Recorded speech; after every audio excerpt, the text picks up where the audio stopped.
আসসালামু আলাইকুম। আল্লাহর অশেষ রহমতে আগুন দেওয়ার ১৫ দিন পর এবছরের নতুন ইট বের করলাম আলহামদুলিল্লাহ।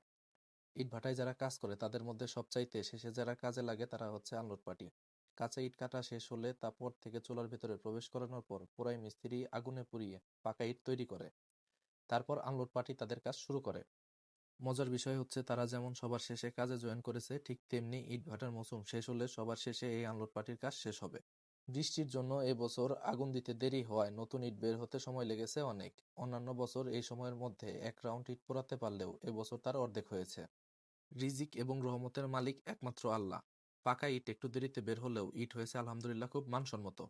আনলোড পার্টির ভাইরা খুব সুন্দর করে ইটগুলো বাছাই করে কয়েকটি স্ট্রাইকে ইটগুলো সাজিয়ে দিচ্ছে। আমাদের ভাটায় ইটগুলো কয়েকটি আলাদা আলাদা স্ট্রাইকে সাজিয়ে রাখি। এতে করে ১ নাম্বার প্রিকেট কিংবা ২ নাম্বার আলাদা হয়ে যায় এবং তা গ্রাহকরা খুব সহজেই চিনতে ও বুঝতে পারে। মাশাআল্লাহ, এবছর ইটের সাইজ এবং পোড়ানোর মান খুবই দারুণ হয়েছে। আমার হাতের এই ইটটা হচ্ছে প্রিকেট ইট, যা থেকে উন্নত মানের খোয়া বানানো হবে। প্রিকেট ইটের পাশাপাশি ১ নাম্বার ও ২ নাম্বার ইটও আমাদের কাছে আছে। সবাই আমাদের জন্য দোয়া করবেন। আসসালামু আলাইকুম।